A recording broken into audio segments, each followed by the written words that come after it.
Bonjour, GTEC organise une table ronde, la notoriété des ESN. Sujet clé qui va bientôt commencer avec des invités qui viennent de ESN très différentes. Ça va commencer dans quelques instants. Bon visionnage. Super, très bien. Bonjour à tous et à toutes. Merci d'être venus jusqu'à nous ici dans ce très beau lieu et merci au cabinet GTEC d'organiser cet événement ce matin. On va discuter ensemble des ESN et plus particulièrement d'un enjeu qui nous concerne tous aujourd'hui dans le contexte de la surinformation, du marketing. Comment faire émerger vos marques, vos valeurs et finalement la présence de votre entreprise et valoriser votre proposition de valeur. Pour commencer, on va faire un tour de table. Je vous demandais à chacun et chacune de vous présenter en donnant votre nom et prénom, votre titre et votre ESN. Bonjour tout le monde, Peter Hammer. Je travaille pour Nagaro, qui est une entreprise d'environ 18 400 personnes dans le monde entier, en 36 différents pays. Et je suis le Global Brand Director. Je ne sais pas comment le traduire. Je suis responsable de la marque Monde. Alors, moi, je vais avoir deux micros, donc ça va être bien. Bonjour à tous. Donc, je suis Vanda Marin. Donc, je travaille pour une société qui s'appelle Prérequis, qui est une ESN de 200 personnes qui travaille dans le pilotage de projets, l'ERP et la data. Et moi-même, je suis dirigeante de la société. Bonjour à tous, donc Thomas Luçon, je suis associé du groupe Solutions BI, donc c'est une société de conseil en data, et je m'occupe de la partie, en partie de la partie marketing et groupe, création du groupe, on va dire. Oui, bonjour à tous, je m'appelle Laurent Wang, je suis directeur général de Sogilis, une ESN grenobloise d'origine, qui œuvre sur le Rhône-Alpes. On a une cinquantaine de personnes. Notre métier, c'est d'aider nos clients à développer des systèmes qui doivent répondre à des hauts niveaux d'exigence. Voilà, je ne suis pas fondateur de la société. C'est Christophe Bayon qui l'a fondée, qui est aujourd'hui président. Et bonjour, donc Thibaut, moi je suis le fondateur de GTEC, donc qui organise aussi l'événement, donc un cabinet marketing spécialisé sur l'IT. Donc on est assez transverse au niveau du marketing, puisqu'on va travailler sur des études de marché, de la stratégie, mais également sur des aspects opérationnels, relations presse, web, content. Et par contre, on ne travaille que pour des acteurs de l'IT, donc des éditeurs de logiciels, des intégrateurs et des ESN. C'est très bien dans le micro, Thibaut, je rebondis là-dessus. J'ai une question du coup pour démarrer et poser le contexte et les enjeux. Toi, en tant que spécialiste de la com et du marketing, pourquoi est-ce qu'il y a un vrai enjeu de notoriété, de travailler sa notoriété pour les ESN aujourd'hui ? Alors c'est vrai que pour beaucoup d'entreprises en général, mais pour les ESN en particulier, on est dans ce qu'on appelle très souvent un océan rouge en marketing, c'est-à-dire énormément d'acteurs qui ne sont pas toujours bien différenciés pour les clients ou pour les candidats qui veulent recruter. Donc il y a un vrai enjeu de notoriété, c'est-à-dire comment est-ce que je vais pouvoir travailler ma marque pour avoir plus de clients, plus de business, et également, parce que c'est un vrai enjeu chez les ESN, plus de candidats et pouvoir recruter comme je le veux. Et peut-être tout de suite, moi ce que je dirais sur la notoriété, c'est pas uniquement d'avoir une marque connue qui est important, c'est d'avoir une marque qui est connue pour les personnes qui m'intéressent sur des sujets qui, eux, les intéressent. Donc, je vais essayer de travailler ce qu'on va appeler la différenciation en marketing pour que ma marque ait une bonne notoriété auprès des candidats ou des clients que je vise, qu'ils arrivent à me distinguer d'une ESN, d'une autre ESN. Voilà. Pourquoi est-ce que toi, client, toi, candidat, tu viens chez moi et non pas chez l'autre ESN qui, a priori, me ressemble beaucoup? Et je m'adresse à vous. Quels sont les objectifs que vous souhaitez atteindre et quelle est l'approche globale, on rentrera dans le détail tout à l'heure, pour atteindre ces objectifs? Je ne sais pas qui veut prendre la parole là-dessus en premier. Oui, nous, les objectifs sont les mêmes. Hein. C'est recrutement et développement de business. Et du bon business, tu l'as bien dit. Hein. L'approche globale, elle a été très tôt, il y a 10 ans, on a pris le parti de communiquer sur le comment plutôt que le quoi. Et il nous semblait plus important il nous semble plus important de trouver plus d'efficacité et de performance sur la façon dont on fait les choses. Tout le monde communiquant plutôt sur le quoi. Et puis, quelques années après, on a décidé aussi, et ça fait partie de notre approche globale, d'impliquer très fortement nos collaborateurs, ceux qui font en fait, dans cette communication. Tu as parlé de l'approche globale et d'un défi, tu as parlé du recrutement essentiellement. Est-ce que chacun de vous pourrait me dire en un mot quel est le défi principal aussi rencontré et quels sont les objectifs ? Alors, nous, les objectifs, c'est tout simplement réduire l'effort d'acquisition et de rétention, que ce soit des clients ou des consultants. Et clairement, l'image de marque doit aider à ça. Après, les difficultés qu'on rencontre sont à peu près les mêmes pour tout le monde. C'est comment se différencier. Donc, je pense que ça va faire une bonne partie du débat aujourd'hui. C'est comment se différencier au milieu de tout le monde. Et alors, après, il y a plusieurs difficultés, notamment la zone, par exemple. Nous, on est 350 à peu près, mais on est dans différents pays, dans une dizaine de pays. Et les efforts de l'Océan Rouge, là, dont il parlait, n'est pas forcément le même partout. Il y a des endroits, c'est beaucoup plus facile d'avoir une image de marque forte qu'en France, par exemple, où le marché est quand même très, très dense.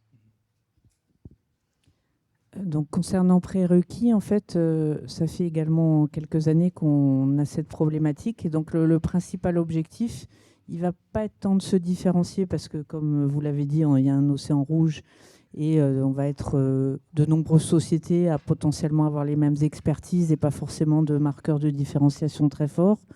Par contre, ça va être pour nous de se faire identifier. C'est-à-dire d'avoir des marqueurs de ce que nous sommes, de ce que nous faisons et des valeurs que nous avons le plus facilement possible, à la fois pour les prospects, les clients et les candidats. Donc c'est plus une volonté d'identification claire que l'idée qu'on va absolument être différenciant. Alors moi, de la part de Nagarro, en fait, on a pris un virage. Il y a eu pour nous un changement dans la société, dans le monde, une révolution quelque part qui a fait en sorte qu'on est passé d'une société qui faisait du support informatique, du TI, dans lequel on vendait des heures, et répondait à des RFPs, on disait on peut faire ce que vous nous demandez, à une société qui fait excusez-moi pour le franglais, mais digital engineering. D'accord ? Donc en changeant notre positionnement, on a mis en avant ce qu'on faisait le plus différent dans notre propre tête. Nous, on se voyait comme un partenaire de l'avenir, quelqu'un qui aide nos clients à devenir prêts pour un avenir qu'ils ne connaissaient pas aujourd'hui.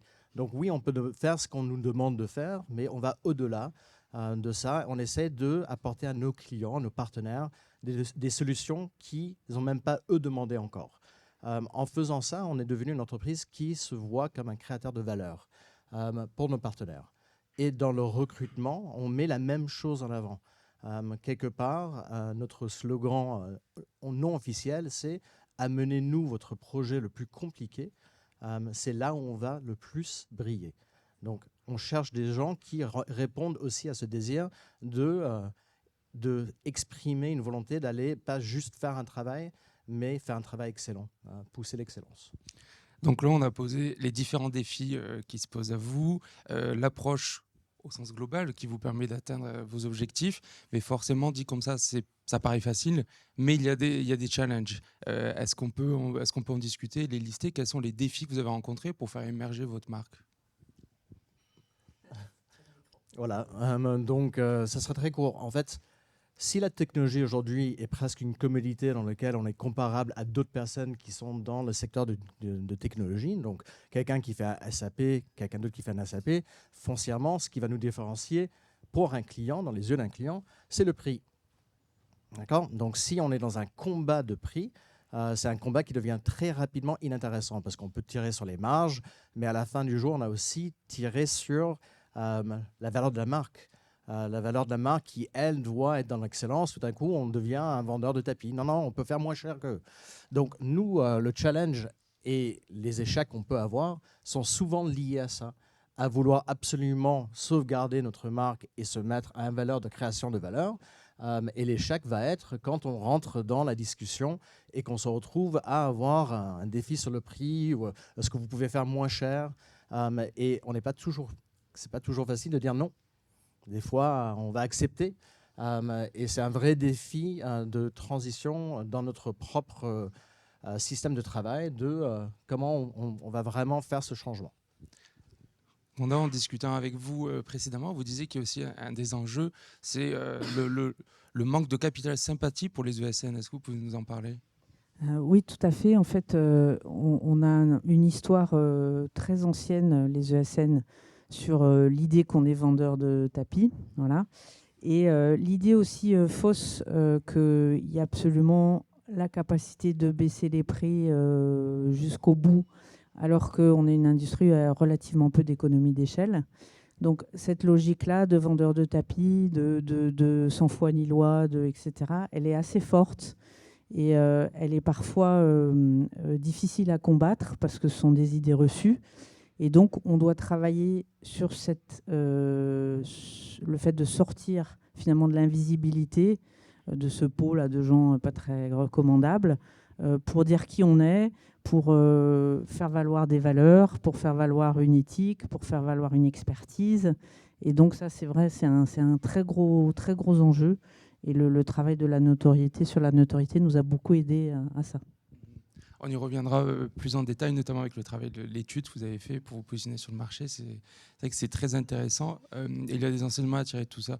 Et Thomas, de votre côté, vous nous expliquez aussi qu'un de vos gros enjeux, c'était de passer d'une communication locale, multilocale avec différents sites, et d'uniformiser tout ça pour passer à une communication finalement de marque globale. Oui, donc comme je le disais tout à l'heure, on est sur 10 pays, donc on avait 10 pages LinkedIn. Donc déjà, on a essayé de rationaliser ça. Alors, il n'y a pas tant d'abonnés que ça sur chaque page, hein, mais ça a quand même fait du bien de rationaliser tout ça.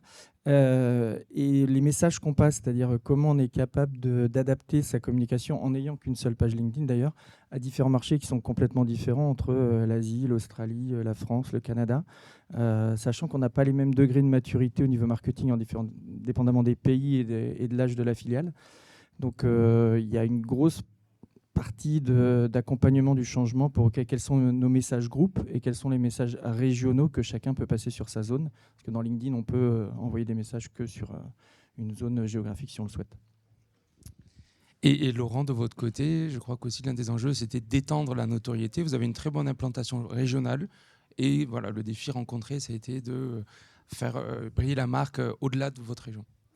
Oui, le premier défi, ça a été encore une fois, il y a 10-15 ans, on était sur la façon de faire. Et donc l'idée que les coûts des logiciels, ce n'était pas le coût du premier produit, mais c'était dans la durée. Donc la façon dont on le faisait influençait le coût global de possession de nos clients. Voilà.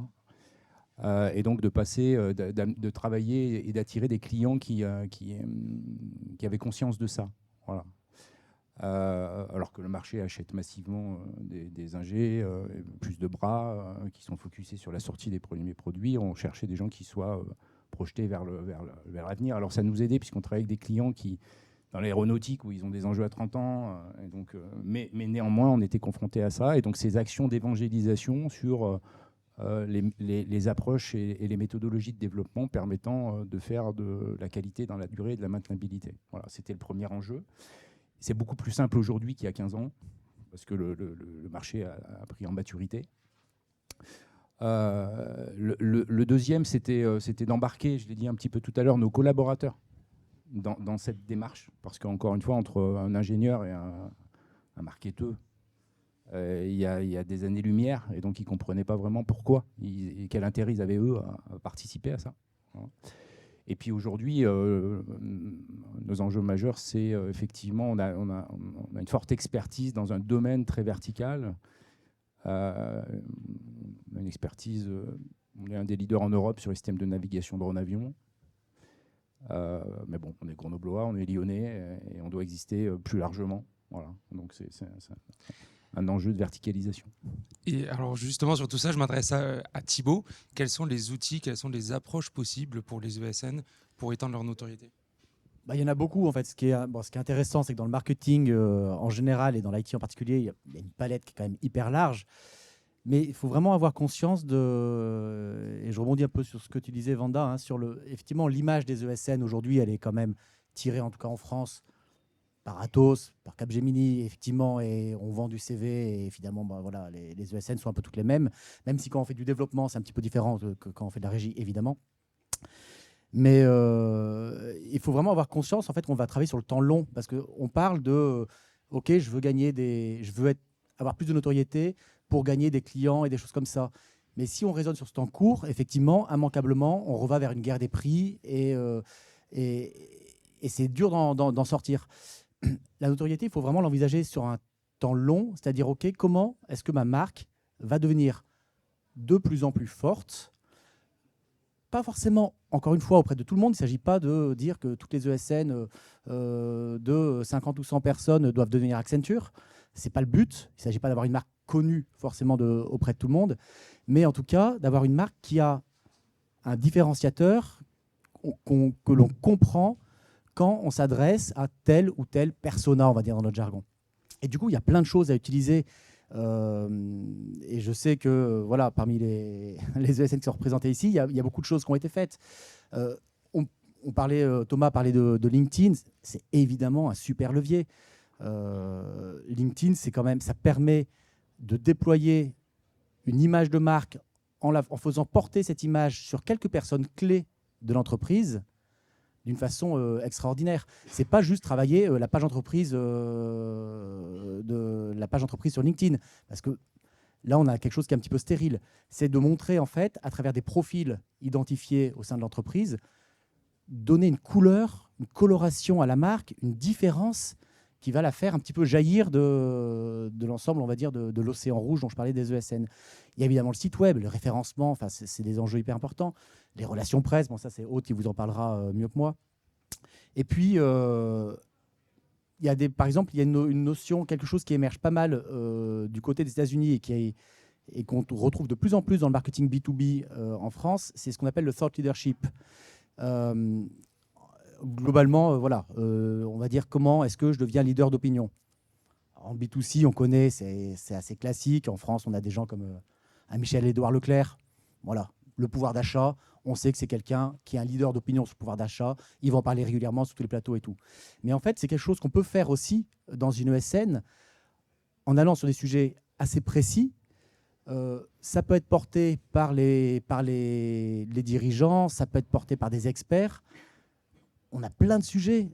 Si je dis, tiens, je voudrais que dans ma marque, il y ait des gens qui deviennent des leaders d'opinion sur la question, je ne sais pas, de la souveraineté numérique, sur la question de la cybersécurité hospitalière, je ne sais pas, l'IA industrielle. Il y a plein de sujets comme ça qui sont des sujets assez pointus sur lesquels on va faire intervenir des experts qui vont du coup gagner énormément en visibilité et tout ça, ça va rejaillir sur la marque. Et c'est vraiment un truc hyper intéressant à travailler parce que là, du coup, l'ESN dont sont issus ces leaders d'opinion, elle prend une couleur complètement différente. Et elle n'est plus un concurrent parmi d'autres, elle est vraiment identifiée par des clients ou même par des candidats avec vraiment une spécificité, quoi. Et vous, en tant que... Oui, bien sûr. Mais alors, juste une petite question sous-jacente.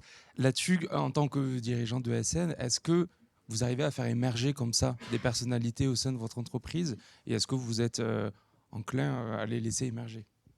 Alors, je voudrais rajouter par rapport à ce que tu disais et pour répondre également à ta question. Donc en fait, le formidable enjeu que nous, on a chez Prérequis, c'est de réconcilier ou de concilier cette partie-là marketing et les experts. Puisqu'en fait, souvent les experts ont leur travail d'expertise chez les clients et n'ont pas forcément ni le temps ni la formation pour comprendre ces enjeux-là. Et donc ont un petit peu du mal soit à se dégager du temps, soit à avoir le bon niveau de discours. Et donc, pour faire émerger ces leaders d'opinion, il y a absolument nécessité en interne de dire et redire l'importance de pouvoir produire du fond et de pouvoir parler de ces expertises d'une façon compatible marketing. Donc, c'est un vrai enjeu, c'est assez complexe à faire. Pareil pour nous, on a changé la politique il y a assez peu de temps sur la partie leader d'opinion. On a même changé la manière de recruter un petit peu. Bien faire attention à est-ce que cette personne est déjà leader d'opinion, est-ce qu'elle a déjà une influence sur le marché, est-ce qu'on est capable de la faire grandir en tant que leader d'opinion. On a formé des gens aussi en interne, donc essayer d'identifier les gens qui pouvaient l'être et qui avaient envie de l'être. Mais le gros impact là, sur ces 6, voire une année, c'est on l'intègre dans notre recrutement maintenant. On considère que c'est ça qui va nous aider à faire évoluer l'image de marque et que ça a une importance capitale si on veut vraiment faire grandir finalement la marque. Et juste, je rebondis là-dessus, mais comment, quand vous recrutez une personne qui a déjà une notoriété, comment mettre cette notoriété au service de votre marque? Alors, comment mettre sa notoriété au service de la marque? Globalement, souvent, nous, la notoriété est liée vraiment à des expertises techniques et souvent à des partenaires. Donc, on utilise beaucoup les partenaires pour aussi faire grandir notre notoriété, qui sont des partenaires, c'est des mastodontes du marché, hein, ça peut être des Microsoft, Snowflake, c'est quand même des grosses sociétés. Et en fait, identifier à travers et utiliser en fait la communication de ces marques-là pour nous faire rayonner, c'est quelque chose qui est globalement assez gagnant-gagnant si la personne est reconnue dans son domaine. Donc on les utilise vraiment pour faire parler de nous via l'aspect de l'expertise, de la super expertise. On sait qu'on ne sera pas bon partout, donc on a quelques forteresses, là, comme tu les appelles, sur lesquelles on essaye d'être vraiment présent et vraiment reconnu. Ce qui doit nous différencier, ce qui nous différencie sur certains Concrètement, sur ça ressemble à quoi? Du coup, c'est un expert sur un service Microsoft, sur Azure, déploiement d'un produit par exemple, qui fait une conférence, qui fait un billet de blog. Alors en fait, on travaille beaucoup avec le partenaire pour dire ok, est-ce que cette personne peut parler au nom de Snowflake? Snowflake, par exemple, est très, très demandeur de ça et justement nous aide, et lui a le droit, et a le devoir presque, de parler des nouveautés produits, de donner son avis, de comparer, d'essayer d'être le plus clair possible sur les nouveautés du produit et sur son expertise. Super, merci. Laurent, tu voulais rajouter quelque chose, toi? Oui, alors nous, je pense qu'on a tout utilisé en termes de canaux de communication ou d'outils, sauf les partenariats, parce que c'est pas vraiment notre domaine. À partir du moment où on s'est focusé sur le fait que les gens qui font sont ceux qui parlent, parce qu'en fait, globalement, les clients, ils travaillent avec des équipes. Donc, en fait, quand on communique et que les équipes sont invisibles des clients, c'est compliqué pour eux de faire la différence entre une société et une autre. Et donc, assez rapidement, c'est les gens qui font qui sont mis à parler, finalement. On est allé vers une approche d'influence. Aujourd'hui, on a des actions ça revient à ce qu'on a dit, hein, des gens qui prennent position, qui parlent sur les problèmes que rencontre l'industrie dans la fabrication logicielle de manière générale. Voilà. Et donc c'est l'axe fort qu'on a. On a deux façons de le faire. On recrute des gens qui sont en capacité de faire ça, et puis on forme. Et la création de contenu, tu parlais de la création de contenu, on a résolu la dynamique de création de contenu par les équipes au travers quand on l'a inclus dans la dynamique de formation et de développement des compétences. C'est-à-dire qu'en fait, à partir du moment où les équipes ont perçu qu'ils pourraient grandir et donc développer des soft skills, parce qu'il faut être capable d'expliquer, de présenter, de parler, de rédiger. On a eu un taux d'adhésion beaucoup plus important parce qu'ils ont senti un sens pour eux. Au-delà du fait que aide-toi et s'il t'aidera, c'est-à-dire que sois acteur du développement de ta société et tu auras les bons projets, plutôt que d'attendre qu'ils arrivent. Voilà, donc c'est comme ça qu'on l'a fait évoluer chez nous. Thibaut, tu voulais rajouter quelque chose? Ouais, mais moi, je rencontre énormément de SN qui nous disent non, mais c'est pas possible, là, nos experts tech, ils vont pas vouloir parler. Et c'est faux, en fait. Il faut savoir, je sais par exemple que quand on travaille avec eux en relation presse, on commence, et Aude pour en témoigner, par une petite formation interne où on va expliquer à des personnes et des experts techniques pourquoi est-ce qu'on va faire des relations presse. Pourquoi est-ce que c'est important qu'ils puissent prendre la parole, etc. Quand on explique les choses, je vous assure que même des profils hyper tech qui sortent jamais de leur grotte, ils aiment en fait parler. Ça peut passer aussi par des canaux différents. Par exemple, quand on parlait de recrutement, les développeurs, souvent nous en marketing, quand on parle des réseaux, on parle beaucoup de LinkedIn en B2B. Mais puis des fois, les marketeurs, ils aiment bien se faire plaisir avec du Instagram, des choses comme ça. Mais par exemple, si vous parlez de recrutement et que vous cherchez à recruter des devs, Discord, ça va être un super canal dans lequel les devs sont à l'aise, vos devs sont à l'aise pour parler à d'autres devs. Et pas du tout en se travestissant dans un langage marketing ou en essayant de porter des choses sur la marque, mais en décrivant tout simplement leur boulot, et ce qui fait que leur boulot il est intéressant dans la boîte dans laquelle ils bossent. Juste pour ajouter, donc, moi quand je suis arrivé à Nagarro il y a 5 ans, on était 8600. Okay, en 2023, on est monté à 19 600. Bon. Je suis arrivé, on avait un problème de contenu. On n'avait pas assez de contenu. Même avec 8600 ingénieurs, pas assez de contenu. Un de mes travaux était de faire du contenu. Très bien. On en a fait. Beaucoup. Beaucoup trop. Pas très bon. D'accord ? Pas très bon en termes de qualité, pas très bon en termes de thought leadership. Le thought leadership, content marketing, ça marche si c'est du thought leadership. Donc en fait, ne pas sous-estimer le travail qu'il y a derrière, ne pas sous-estimer de tiens, on va faire du contenu, ça va marcher. Parce que si on n'a pas un point de vue, si on n'apporte pas la différence de la marque et la manière qu'on va approcher la réflexion différemment, vous êtes juste un MeToo. C'est-à-dire, il y en a, cherchez n'importe quel sujet sur Google, vous avez des centaines de pièces. Qu'est-ce qui va faire ressortir le vôtre ? Donc, il ne suffit pas de juste avoir de l'expertise. Il faut apporter la marque dans cette expertise. Il faut savoir aussi le canal, les différents langages qu'on va utiliser. Vous publiez sur LinkedIn quelque chose de hyper technique, ça ne marchera pas. Donc, pour quelque chose de technique, ça a beaucoup de valeur dans les bons endroits, à Medium de ce monde. Donc, il faut aussi que vous voyez avec qui je vais parler. Quel est le but ? Est-ce que c'est crédibilité, expertise, technique ? C'est un canal. Est-ce que c'est stratégie, valeur, business ? Plus un LinkedIn de ce monde.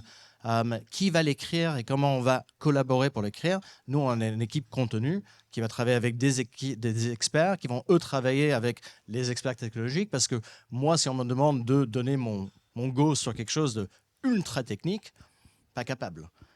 Donc, on va trouver la bonne voie, le bon endroit, mais ne sous-estimez pas le travail qu'il y a derrière et le besoin d'avoir une stratégie de création de contenu. Moi, en tant que journaliste, je sollicite souvent des experts comme ça pour avoir des retours aussi. Un des problèmes, c'est la disponibilité aussi de ces personnes, parce que c'est pas, elles me disent toujours, bon, c'est pas mon travail, je fais ça à côté, je veux bien t'expliquer 2-3 trucs. Comment ça s'organise chez vous ? Est-ce que ça fait partie de leur travail ? Est-ce qu'elles sont payées pour dédier du temps à cette communication ?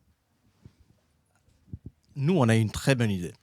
On a rendu ça obligatoire. C'est-à-dire, si tu voulais être une promotion, si vous voulez une promotion, excusez le franglais, hein, il est tôt, on a dit, il faut absolument que vous publiez quelque chose. Bonne idée. Pas du tout. Okay, le résultat était qu'on recevait des messages, s'il vous plaît, publiez ça parce que ma promotion en dépend. La qualité, par contre, n'était pas apparemment, faisait pas partie de l'obligation parce qu'on recevait des choses qu'on n'allait pas publier. Non, même pas, c'était avant ChatGPT. Donc maintenant, on aurait l'espoir que ça serait au moins bien écrit. Je dis bien l'espoir. Alors que ce que j'ai mis en place, j'ai dit, OK, très bien, on va la publier, mais ça sera non référencé. Super, tu as eu ta promotion. Et en fait, j'ai réalisé que j'étais en train d'aider des gens à gagner en rang qui apparemment ne savaient pas écrire et qui n'apportaient pas vraiment de valeur dans ce qu'ils m'apportaient. Donc, on a éliminé ça. Le vrai thought leadership va venir de quelqu'un qui est passionné, qui a quelque chose à dire et qui a besoin d'aide pour le raconter. Donc là, on collabore. Ça veut dire qu'eux vont apporter leur opinion et nous, on va aider à mieux raconter l'histoire. Et ensemble, on va réussir. Mais ça viendra de ça. Ça viendra de « je suis excité par un projet, j'ai vraiment une idée, j'ai quelque chose à exprimer ». Et après, bien sûr, nous, on a récemment commencé ce qu'on appelle un C-suite qui est dédié au plus haut des entreprises, les décisionnaires. Et là, qui écrit ça ? Nos présidents, nos CTO. Et donc, ça passe par toute notre manière de réflexion de ce qu'on va apporter à quelqu'un qui est un CTO, un CEO, un CFO, un CMO, qui va lire quelque chose. Ça aussi, c'est une réflexion qui est complètement différente. Tout ça, c'est très bien, mais comment on mesure son impact ? Est-ce qu'il y a un impact ? Et qu'est-ce qui permet finalement de déterminer qu'est-ce qui a marché et qu'est-ce qui n'a pas marché ? Quels sont vos outils de mesure ? Peut-être les études, par exemple. Je sais qu'il y a un travail qui a été fait là-dessus chez Prérequis. Alors, en fait, c'est assez difficile, cette mesure-là. Elle est assez complexe à mener. Donc, on a essayé déjà, à la base, on a essayé de se décentrer, c'est-à-dire qu'on est tous des entreprises qui amenons un service d'experts, et on a parlé, il y a des experts dans l'entreprise. Donc, on a eu très longtemps la tentation de dire, voilà nos expertises, on est des pros dans le RP, on connaît parfaitement SAP ou je ne sais quoi, donc on parle de nous. Et donc là, on a fait un travail de décentrage qui est passé par plusieurs études pour savoir quelle était la valeur que l'on amenait à nos clients et qu'est-ce que les clients pensaient de nous. Et donc finalement, ces différentes études nous ont un peu étonnés parce que c'était peut-être pas forcément ce qu'on pensait. Et de là, ça nous a permis de trouver l'identification et de trouver comment on pouvait sortir de l'océan rouge. Et comment on mesure ça? Oui, pardon. Eh bien, parce qu'en fait, on a trouvé déjà plusieurs choses. C'est que donc on a travaillé sur des personas de clients et on a vu que finalement, on n'en avait pas tant que ça. Alors, on avait l'idée que chaque client est différent. Mais finalement, on retrouve vraiment les mêmes profils. Donc ça c'était le premier étonnement. Et après, on a été très étonnés parce qu'en fait, les clients nous ont beaucoup valorisés en dehors de l'expertise. Et donc ça, c'était un étonnement en disant, bien sûr, on est expert et on connaît notre histoire, mais aussi, tiens, Prérequis se place toujours dans des positions de facilitateurs. Tiens, Prérequis, ils sont acteurs des projets, ils ne sont pas juste à faire des slides. Et donc ça, c'est revenu souvent avec un ADN. Et donc ça correspondait assez à l'image qu'on avait en interne, mais assez peu à l'image qu'on diffusait en externe. Et donc, on a travaillé là-dessus. Avec l'aide de GTech, on a refait notre site et on a vraiment fait l'effort de se décentrer vers le besoin du client et vers ce que le client pensait de nous. Voilà. Donc, la mesure, elle est compliquée. On la mesure par le taux d'appels entrants, donc on en a plus maintenant, par le trafic du site. Alors ça, c'est très soumis à interprétation. Et puis par une notoriété qui n'est pas spontanée, je rejoins, mais une notoriété des clients qui disent tiens, on a entendu parler de vous, ah oui, tiens, voilà, des clients qui entre eux se recommandent de travailler avec Prérequis. Ça reste une mesure artisanale, mais c'est vrai qu'on voit un effet. Et ouais, non, c'est déjà ça, on va dire. C'est vrai que c'est pas parce qu'on parle d'un sujet de long terme que la notoriété qu'il ne faut pas mettre derrière des KPI, qu'il ne faut pas la mesurer. Et il y a plein de façons de mesurer ça. Effectivement, comme tu disais, Vanda, il y a des KPI un petit peu de court terme. Le trafic de mon site, voilà. Le nombre de followers de ma page LinkedIn. Ça, c'est des KPI hyper concrets et tout.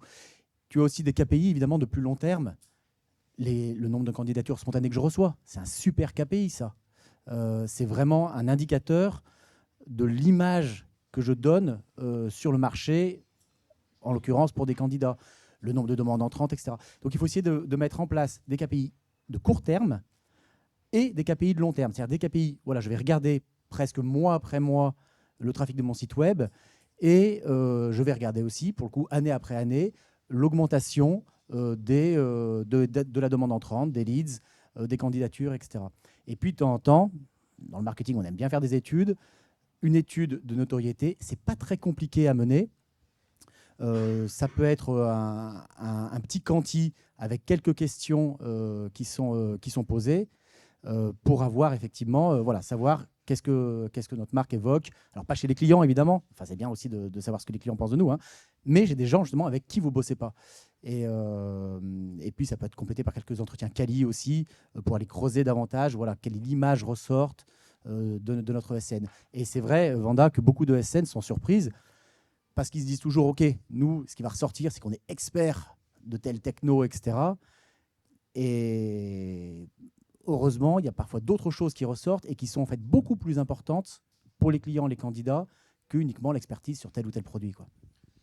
En tant qu'observateur de votre marché, moi, ce que je me dis, c'est que le défi principal et qui doit être énorme, c'est de faire émerger votre marque et votre proposition de valeur dans un marché où vous êtes noyé par les géants de la tech qui ont les plus gros budgets au monde en marketing. Comment on fait pour exister dans ce marché-là ? En étant un tout petit peu plus grand, je vais être le premier à parler en termes de taille en tout cas, mais parce que c'est ironique, mais on est peut-être 18 000 et des poussières, on est complètement invisible. Je fais aujourd'hui une étude de marché de qui nous connaît. Alors en France, j'en parle même pas. En Allemagne, ça sera peut-être, ah oui, vous faites de l'SAP. En Inde, ça sera, mais vous êtes un ONG, non, parce que vous faites beaucoup de bien. Inexistant. Et la réponse à ça est malheureusement financière. La seule réponse que j'aurai aujourd'hui, c'est de dire il faut que je fasse une grosse campagne de pub, que j'achète la visibilité. Est-ce que ça va m'acheter des clients? Non. Mais ça va me faire du bien. Ça serait cool de pouvoir dire à quelqu'un, je travaille pour Nagarro, ah oui, je connais, comparé à... Donc nous, aujourd'hui, on est dans un autre défi, parce que finalement, si j'avoue que d'un côté, je ne peux pas réussir, parce que je n'aurai jamais le budget d'un Accenture, j'aurai jamais le budget d'un McKinsey, ils sont bien trop loin. Donc, qu'est-ce que j'ai comme outil? Donc finalement, moi, mon outil de marque, et les gens qui vont m'aider, c'est mes clients, c'est mes partenaires. On a des très gros partenaires, on a des très gros clients. Est-ce qu'on est allé aussi loin qu'on pouvait déjà avec eux? Est-ce que le marketing, account-based marketing, n'est finalement pas un outil qui est beaucoup plus pragmatique pour moi aujourd'hui que d'essayer d'avoir des nouveaux clients? Donc nous, on est dans une optique très concentrée aujourd'hui de voir comment, comme une entreprise qui a des verticaux et des horizontaux, on peut amener encore plus de choses à nos partenaires. On est partenaire stratégique de Lufthansa. Lufthansa, c'est un énorme groupe. Qu'est-ce qu'on a déjà fait avec eux? Qu'est-ce qu'on pourrait faire avec eux? Donc c'est là où je parle de la proposition de valeur. Et nous, en étant Nagarro, on n'a jamais laissé le marché nous dire qui on était. Parce que dès la fondation d'entreprise, il y avait une vision très forte des valeurs qu'on voulait avoir et de l'entreprise qu'on voulait être. Une des choses qu'on dit, c'est qu'on voulait définir l'entreprise de demain. Donc on ne suit pas la structure hiérarchique ou les valeurs traditionnelles. On a une mode hyper-agilité, on est très... comment dire? Donc, nos valeurs sont caring. On est concentré sur le client. Tous les 3 mois, on demande au client. Oui. Et justement, alors, vous êtes aussi porté par ces partenaires qui sont des mastodontes, qui vous amènent aussi du business. Comme tu l'as bien identifié là, l'un de vos gros enjeux, je crois que vous le partagez tous, c'est le recrutement. Comment on fait pour aller chercher les talents? Et est-ce qu'il y a des difficultés aujourd'hui justement à trouver ces nouveaux talents, à les séduire quand vous êtes en compétition sur le marché avec des grosses boîtes américaines pour lesquelles ils peuvent travailler en remote, etc. Alors oui, évidemment, il y a des difficultés, puisqu'il y a quand même pénurie de ces talents-là dans le monde. Hein. Donc là, on joue beaucoup sur la différenciation. Et essayer de faire comprendre et de faire valoir ce que l'on est. Donc c'est vraiment un cercle d'alignement, hein, quelque part. On a des soft skills, on a des expertises, on le fait savoir, on essaye de le prouver, et ça boucle. Et donc c'est ce travail-là qui finalement paye. On a structuré un service de recrutement depuis quelques années maintenant. Et il y a un travail sur chaque communauté, on va dire, pour faire savoir tout ça. Donc c'est un travail de fourmi. Nous, on sent que ça paye. Ça reste difficile. Nous, on a une problématique assez particulière. Par exemple, en Amérique du Nord, il y a une centaine de personnes. Je pense que 50% sont des Français, voire plus. Et en fait, chaque été, on a la saison des transferts. Donc globalement, ça fait partie de notre modèle. On n'est pas si gros, mais on est à peu près partout. Et si vous voulez aller d'un endroit à l'autre, on vous accompagnera. Donc il y en a qui vont du Canada au Maroc, du Maroc en France, de France en Thaïlande, en Australie. Donc on pousse beaucoup à ce que les gens puissent voyager. On avait créé d'ailleurs un site à l'époque, Globetrotter BI, pour attirer des talents. En gros, vous faites de la BI, vous voulez voyager, venez chez nous, quoi. Et c'est toujours le cas, ça fait partie de notre ADN. Cependant, là par exemple sur les retours du Canada en France, donc c'est des gens qu'on ne veut pas perdre, mais il n'y a aucun Français qui est parti au Canada qui veut revenir en région parisienne.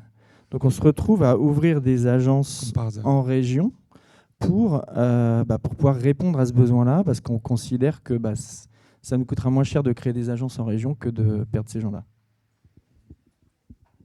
Ouais, mais c'est vrai que il y a l'attrait du Canada et du Québec, notamment pour les Français, etc. Et c'est vrai que le retour, il peut être plus compliqué.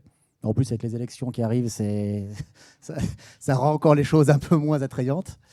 Non, mais après, c'est vrai que c'est un vrai enjeu. Et moi, je vois encore trop de SN qui pensent qu'en ayant un baby-foot et une corbeille de fruits, c'est bon, elles ont réglé le problème, quoi. Bah non. C'est très bien d'avoir un baby-foot. Moi, j'adore le baby-foot. C'est très bien d'avoir des fruits aussi, voilà. Mais c'est un travail beaucoup plus long que ça. Et il faut en fait que... Je parlais d'ambassadeurs et de leaders d'opinion pour la partie business, mais il peut y avoir la même chose pour la partie recrutement. Demander à certains des consultants ou des salariés de l'ESN de prendre la parole régulièrement, y compris sur des réseaux qui ne sont pas vos réseaux traditionnels comme Discord dont je parlais tout à l'heure, c'est hyper bien parce qu'ils vont le faire avec passion. Et s'ils le font avec passion, ils vont attirer des gens vers eux.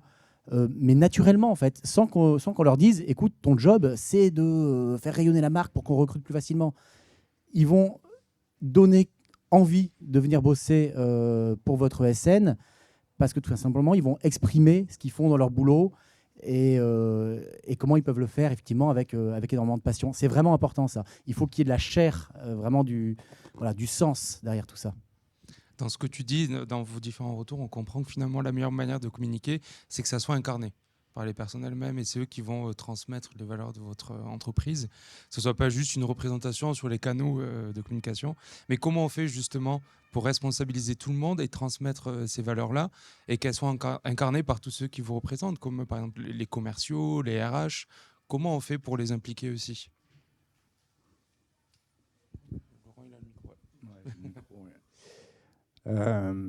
C'est pas facile, mais on y arrive quand... En fait, l'enjeu, c'est que déjà ce qu'on dit soit la réalité, donc que les gens vivent ce qu'on exprime, parce que en fait, le problème principal, c'est que je pense qu'il y a plein de gens qui disent des choses, mais quand les collaborateurs vivent le modèle ou les projets, c'est pas du tout ce qui se passe. Donc on a un enjeu de cohérence entre ce qu'on dit et ce qu'on fait.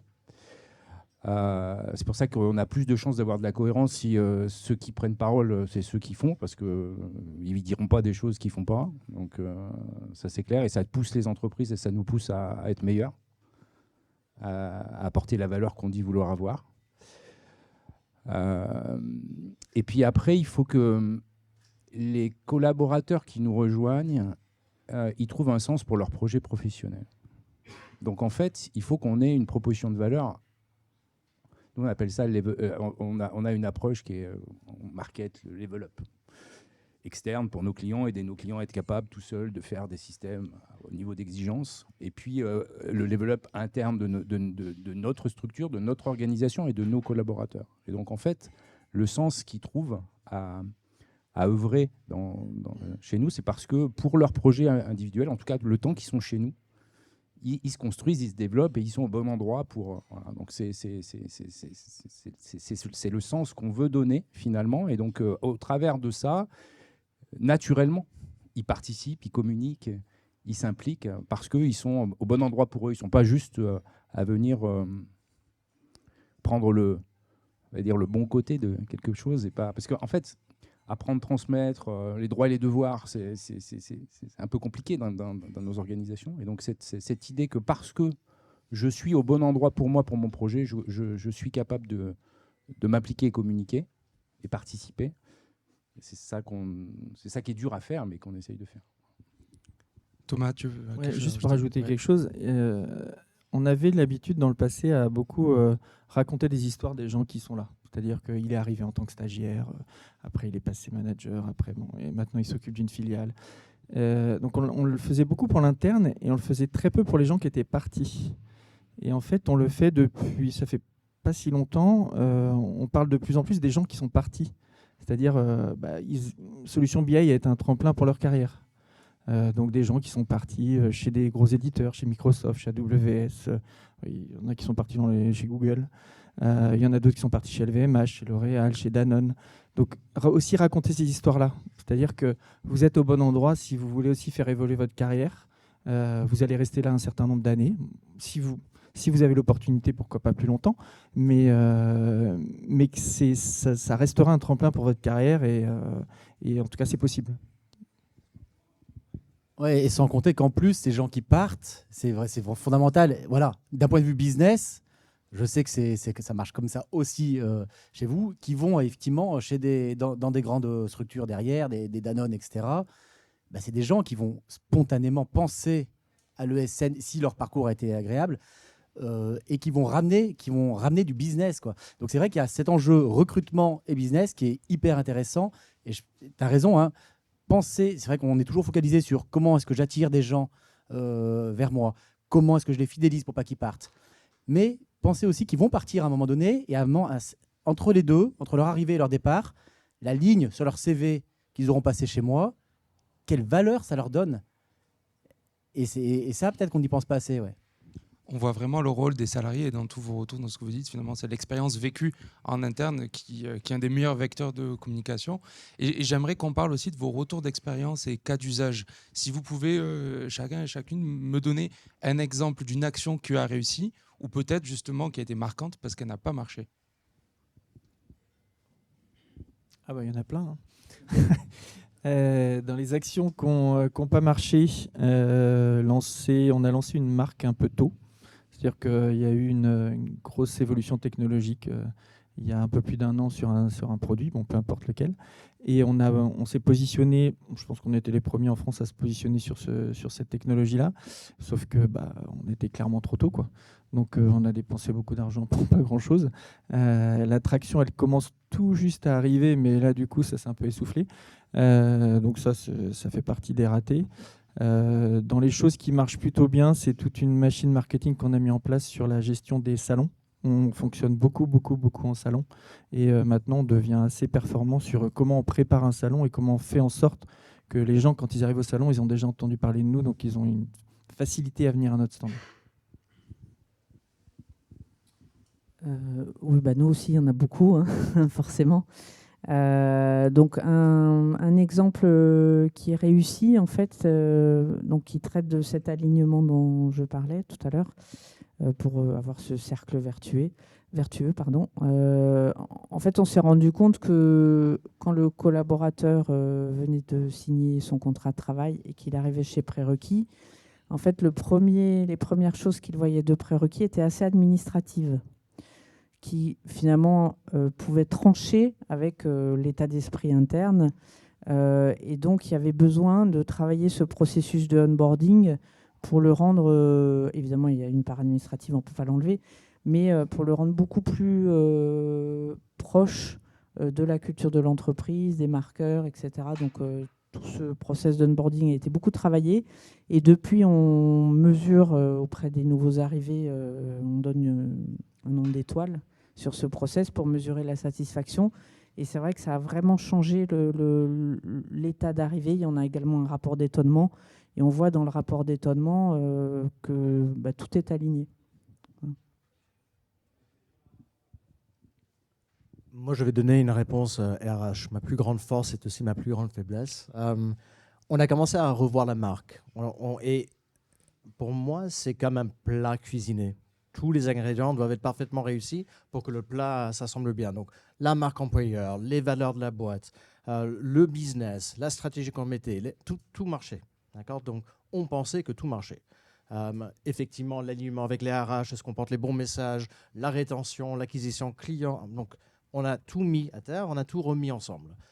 Et du coup, on est passé d'environ 300 000 personnes sur LinkedIn à 1,2 million aujourd'hui, je pense, en 2-3 ans.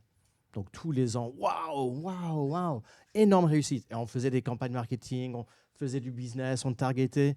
Vous savez combien de leads et de business j'ai généré sur ces 1,2 million ? Je pense aucun. Sur des centaines de campagnes. Donc, il y a eu un moment où je regarde le truc, je fais bizarre, d'accord ? Le contenu que je supportais à 2 views, en sachant que ça compte les gens internes. Hein. Donc, même pas les gens qui l'ont écrit l'ont regardé. Les 2, c'était moi. Donc, il y a eu un énorme déconnect entre le business qu'on pensait les gens étaient là pour voir et ce qu'ils étaient là pour vraiment voir. Au contraire, la marque employeur, la vidéo que je faisais sur Noël ou sur Work From Home, là, j'avais 50% de views, des shares, des machins. Donc, on a commencé à réaliser qu'il fallait vraiment réaligner notre priorité, repenser la manière qu'on faisait du stratégie et du business, et que ce qu'étaient les réseaux sociaux pour nous. Et en fait, ce n'était pas une plateforme de vente. Et une fois qu'on le réalise, on peut mieux utiliser l'énergie qu'on mettait. Laurent, peut-être, ton retour d'expérience.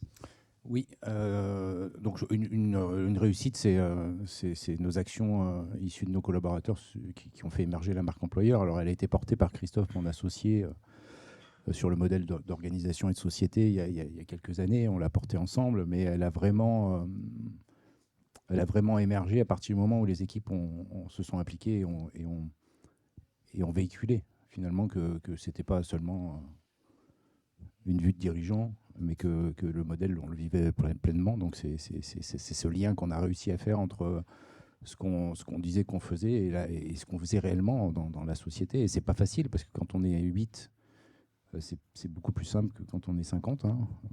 Voilà, même si 50 c'est petit, mais tout se complexifie. Voilà. Donc ce mode de fonctionnement collaboratif, il est compliqué à animer et à faire vivre, mais c'est une belle réussite de pouvoir impliquer des gens qui se reconnaissent, voilà, dans ça. Un échec, mais qu'on a réussi derrière à transformer en succès, c'était quand on est une ESN, on est assez vite caractérisé sur un domaine. On était connus et reconnus comme des bons développeurs, et pour autant on faisait plein d'autres choses.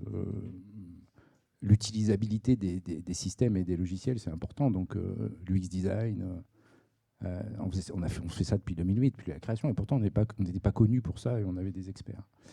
Et nos communications n'ont jamais mis en évidence cette capacité, et jamais fait venir des gens pour ça, jusqu'au jour où on a décidé de communiquer et de créer une marque qui s'appelle UX Shadow. Et donc, on a existé en tant que spécialiste de l'UX design, donc UX Shadow by Sogilis, hein, et ça a changé notre posture finalement, alors que techniquement, en termes d'expertise, on n'a pas fait plus. Voilà. Donc c'est ce choix qu'on a fait à un moment donné de communiquer sur des marques.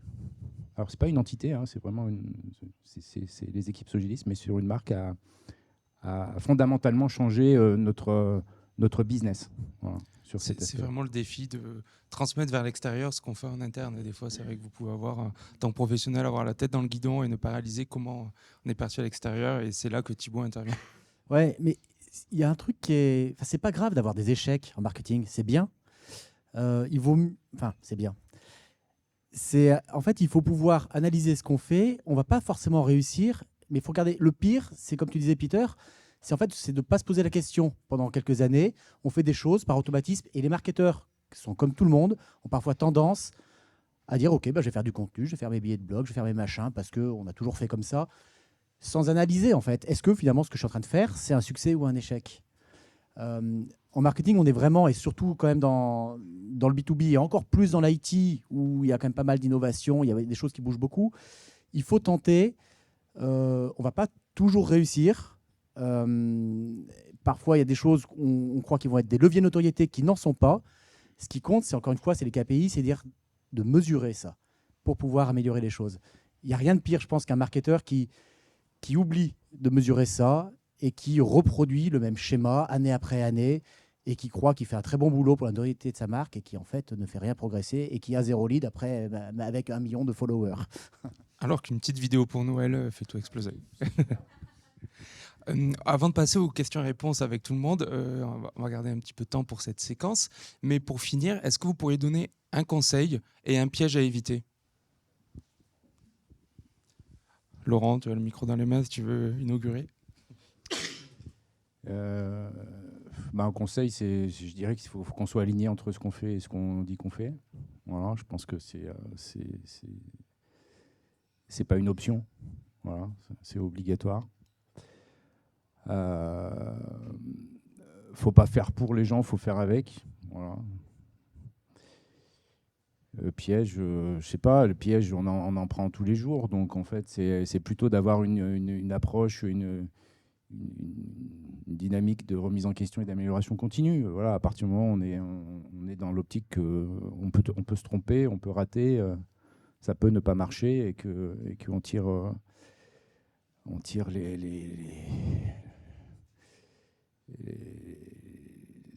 les choses et on regarde honnêtement, on se projette et on y arrive.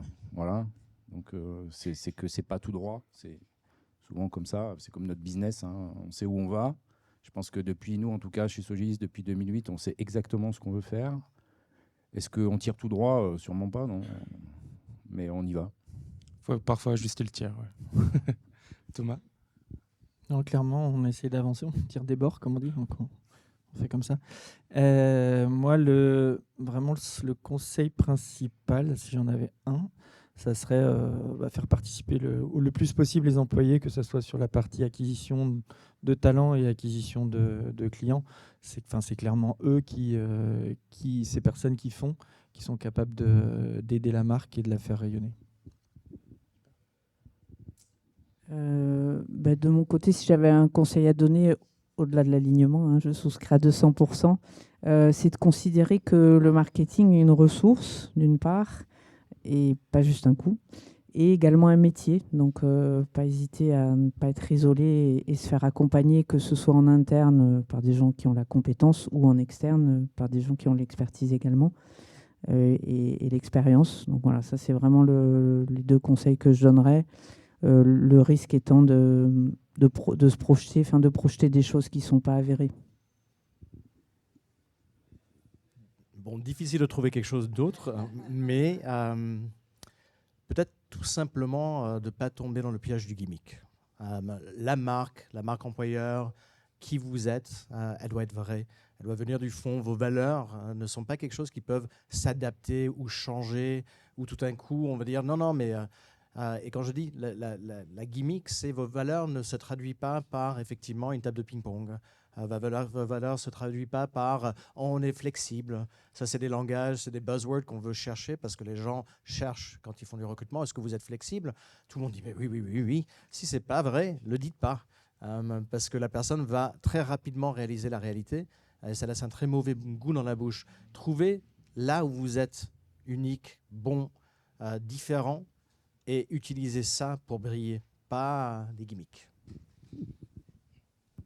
Je pense qu'il y a un vrai piège aussi que je vois souvent, qui est celui d'être un peu auto-centré. C'est-à-dire dire, OK, j'ai bossé ma notoriété, je vais me réunir, on va faire un petit brainstorming là, entre associés et tout, et voilà, qu'est-ce qu'on va dire? Et c'est une énorme erreur, parce que c'est là où on risque en fait d'être complètement désaligné avec la façon dont on est perçu. Et du coup, le conseil qui va avec, pour moi, il est vraiment de déjà commencer par faire un benchmark. Voilà, comment, pour recruter ou pour ou développer mon business, travailler ma notoriété dans l'absolu, mais aussi par rapport à mes concurrents. Il faut déjà que peut-être sur une carte, je me place par rapport à mes concurrents et que je vois voilà, comment est-ce que j'arrive à me différencier. Et puis interroger les clients, quoi. Enfin les clients, les prospects et tous ces gens-là qui vont vous donner un regard différent de ce que vous voyez et qui vont vous aider du coup à construire une meilleure stratégie de notoriété. Je pense que c'est fondamental. Merci pour tous ces retours. J'imagine que ça va peut-être provoquer des questions parmi vous, donc on peut passer à une séance de questions-réponses. Je peux vous faire passer le micro si vous avez une question, donc vous pouvez lever la main et je vous filerai le micro. Merci beaucoup pour vos interventions, c'était très très intéressant. J'avais une petite question concernant les salons. Vous avez mentionné votre présence au salon, est-ce que vous pouvez nous en dire plus? Est-ce que ça permet de recruter des candidats ou alors est-ce que ça aide aussi à acquérir des nouveaux clients? Merci. Par exemple, on fait les journées Québec à Paris, on fait les journées Maroc pour les Parisiens qui veulent aller à Montréal. Pareil pour les Parisiens qui veulent aller au Maroc. Donc, il y a des salons pur recrutement.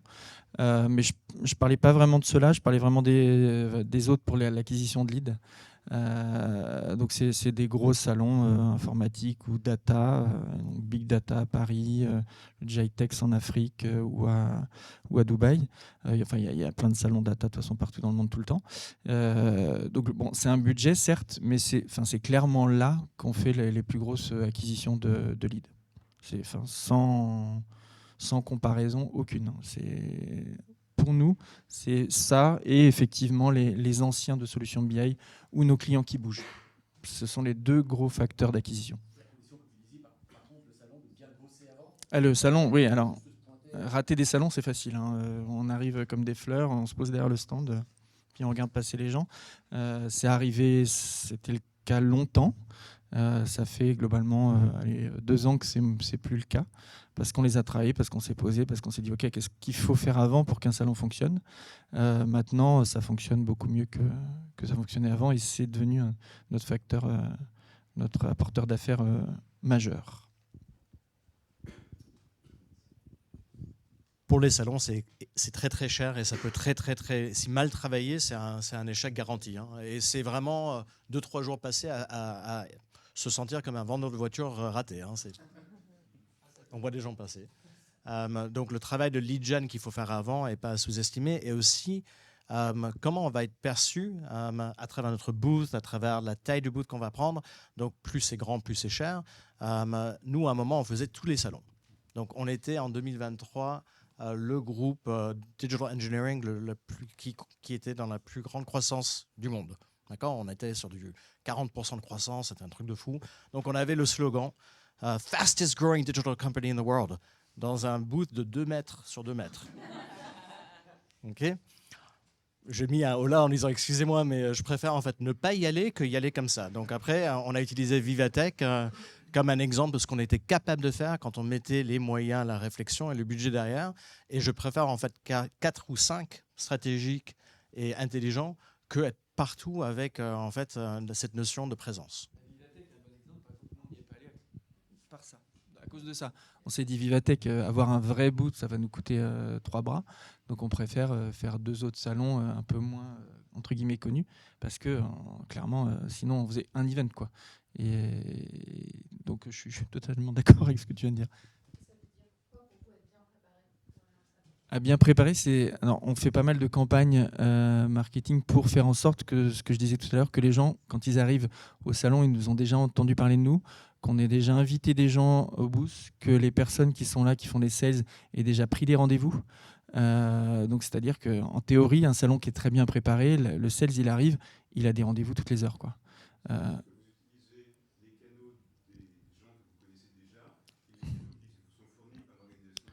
Tout à fait. Ouais. Et il y a aussi il y a des canaux où les gens disent je serai à cet event. Donc on est capable aussi de les targeter. On les target aussi dépendamment du salon qui peut être technologique. Donc de targeter les gens qui utilisent cette technologie pour leur dire tiens, en fait, il y a ce salon, on y sera, on est à tel bout, si vous venez passer nous voir. Alors ça aide aussi le salon à avoir plus de passages.